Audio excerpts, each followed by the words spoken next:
Erev Shabbos Kodesh Parashat Ki-Teitze.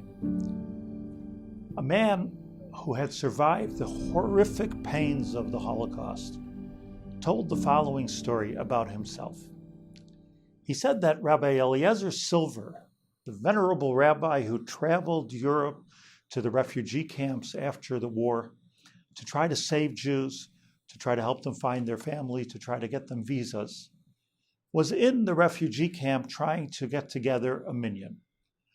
The man said, I was the 10th man, but I didn't want to come. And the rabbi came over to me, he said, and said, why don't you join us for this minyan? And I told him, because I don't want to have anything to do with Jews.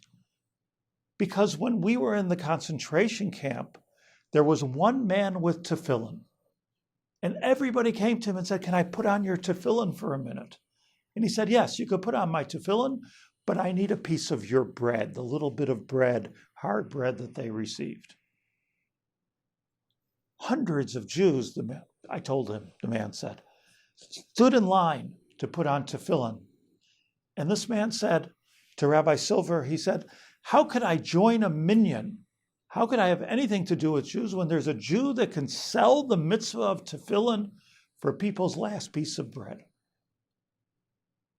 And he continued, he said, but Rabbi Silver transformed my life, because he said, Reb Yid, why are you looking at this one man who sold the mitzvah of tefillin for the piece of bread?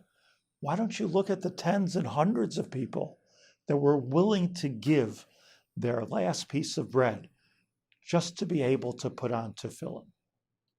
And from there he learned, said this man, that I have to see the positive. Every story has a positive and a negative. And when we see the positive, where our life is transformed.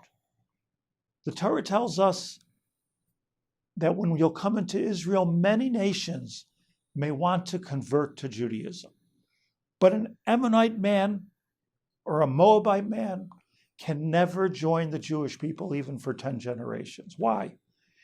Because they did not greet you with bread and water when you were on the way out of Egypt. They weren't hospitable to us. Okay, the Egyptians enslaved us.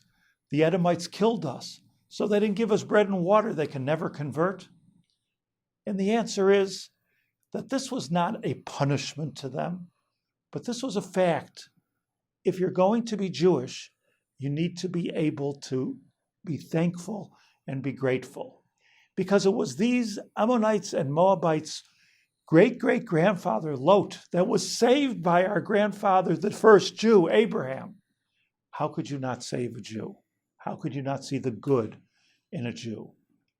How could you not let them be part of it? You can't be Jewish because you don't have that basic trait. For us, as we come into this very, very special time of the year, approaching the new year, we must learn to be thankful. We must learn to see the positive. We must learn to always see brightness around us, even in the darkest place. And then we can go into a wonderful and fruitful new year. Shabbat Shalom u'Mevorach.